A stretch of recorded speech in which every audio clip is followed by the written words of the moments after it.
Hello again. Like my hat. It was class color day today, so our class was white, so I got this hat and you don't care. All right, let's go on to 8.4. Recently we've talked about quadrilaterals and rhombuses and squares and rectangles and whatnot. We've been doing some geometry stuff. So check this out. Did you know? In any polygon, which we're going to talk about what a polygon is, but basically it's a shape with straight sides. In any polygon, you can find out the measures of all the interior angles, the exterior angles, which I'll talk about as well, and if the polygon is a regular polygon, meaning it is all the sides are equal length and all the angles inside are the same. So think of like a normal pentagon, or like a stop sign is a regular octagon.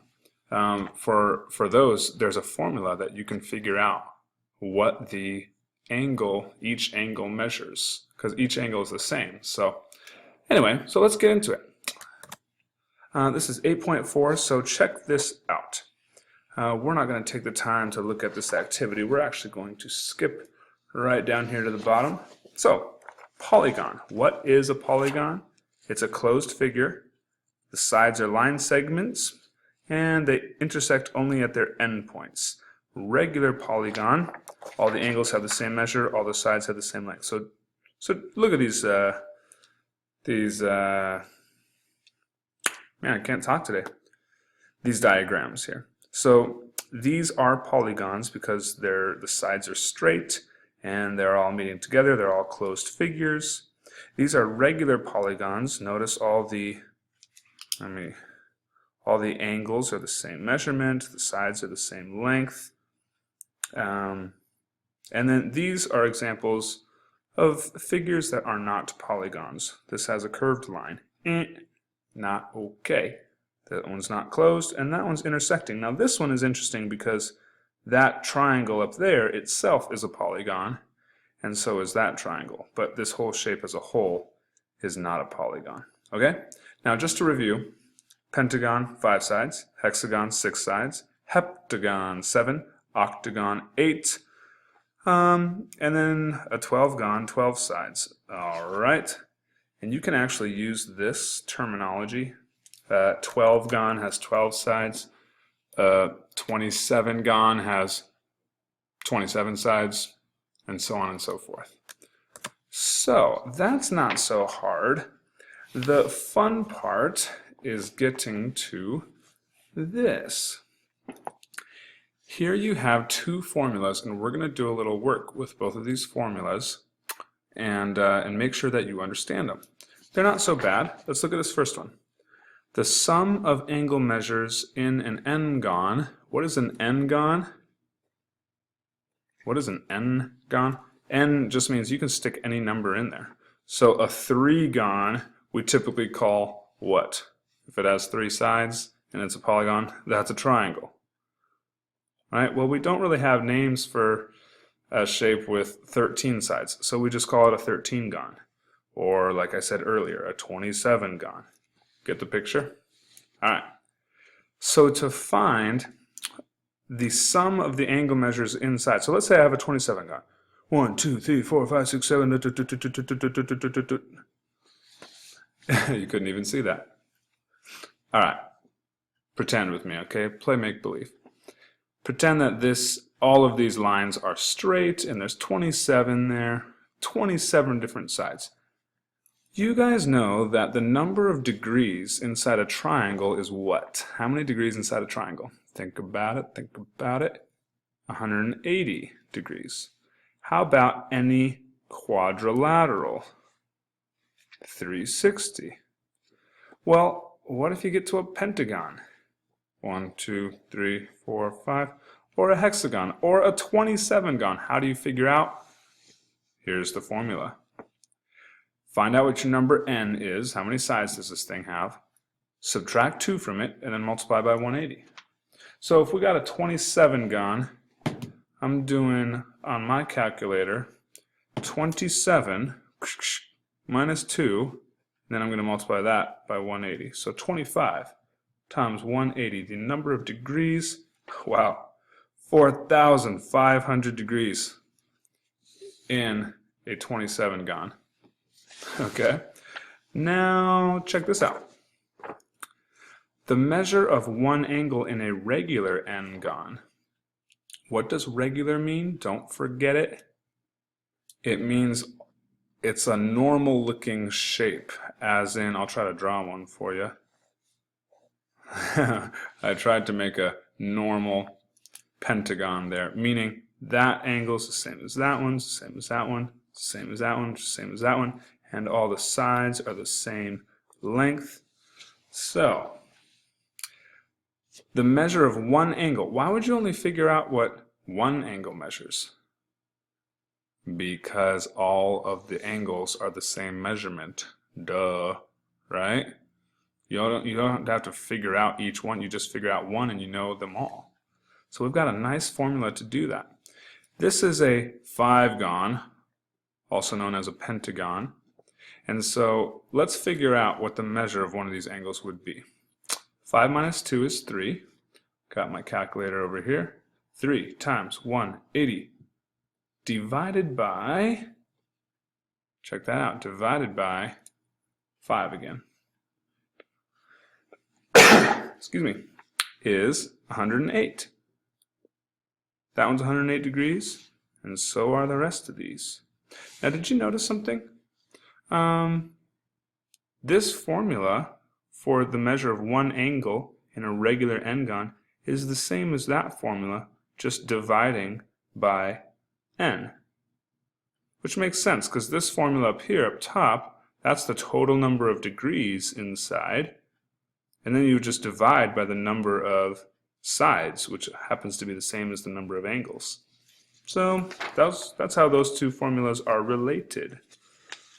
So as long as you know how to plug those numbers into the formula, you should be okay. But let's look at your assignment here, because there might be a tricky problem or two, and I see one right now. So let's take a look at this. Find the value of x and the unknown angle measures. Can you see that okay? All right. We have to find what x equals, and we've got to figure out what angle R, L, M, N, Q, and P all equal. Where do we start with this problem? And I'm going to zoom in a little bit because I feel like it's kind of far out. And I'm going to click on the focus button, so bear with me. There we go. That's much better. All right. So this shape, how many sides are there? 1, 2, 3, 4, 5, 6. So this is a 6-gon or a hexagon. So let's figure out how many degrees total there are in this 6-gon. The total degrees, I'm just going to use an arrow there, I don't know why I did that. Total degrees, see, have you memorized the formula yet? Let's see if I have. It's n minus 2, so 6 minus 2, which is 4, times 180. 720. There are 720 degrees total in there.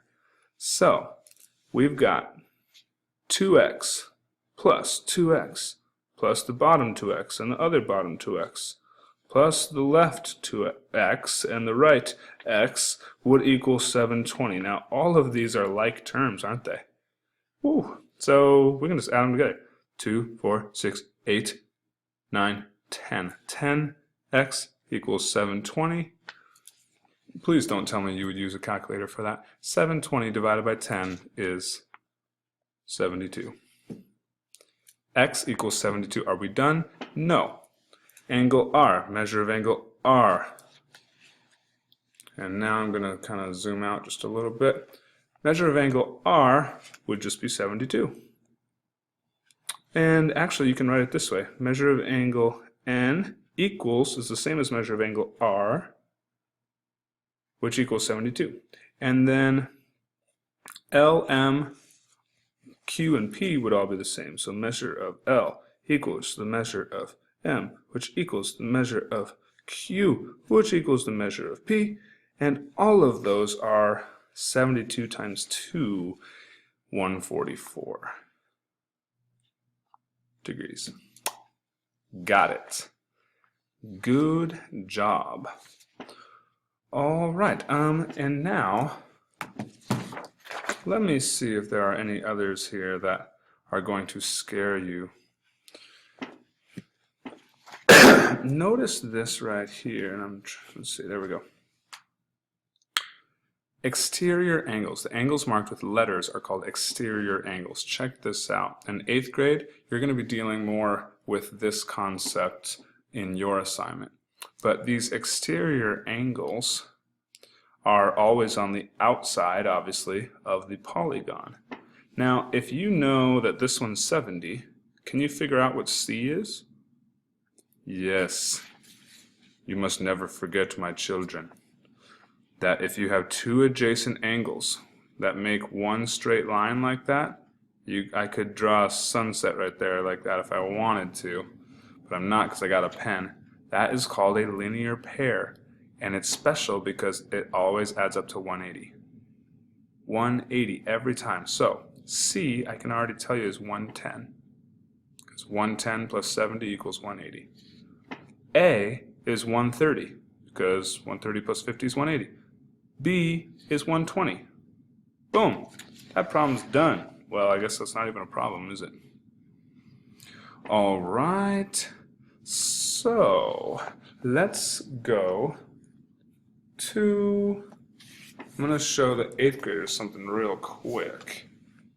And, looks like I've lost my video. There we go. All right, real quick, 8th graders, check this out. I told you that you would be dealing a little bit more with interior and exterior angles. So obviously interior is inside, exterior is on the outside like that. Notice how they draw each of these arrows going off in one direction. So each one of these intersections, like you don't have an arrow going this way as well. Does that make sense? They're all going the same way off of this polygon. So get this. This is kind of a cool diagram. Check this out right here. The sum of the measures of the exterior angles of a polygon, look at me, any polygon. It doesn't matter if this is a square or a 27-gon.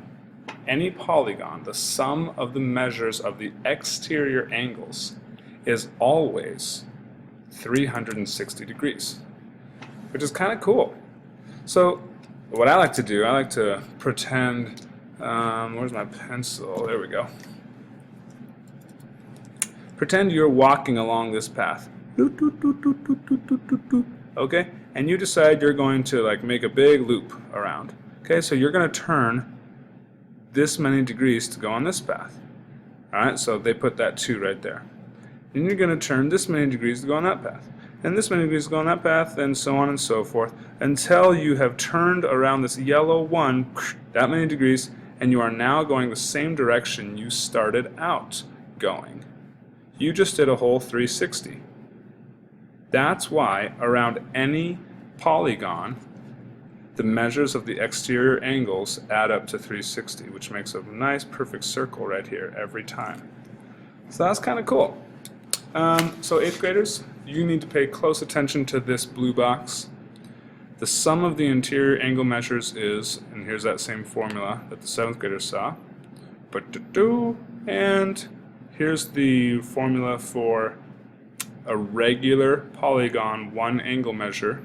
That's the formula. But you have 2 more. Sum of the exterior angle measures is 360, and then for a regular polygon, each exterior angle measures, a regular polygon, right? So, yeah, do you think this one is a regular polygon? No, it's not.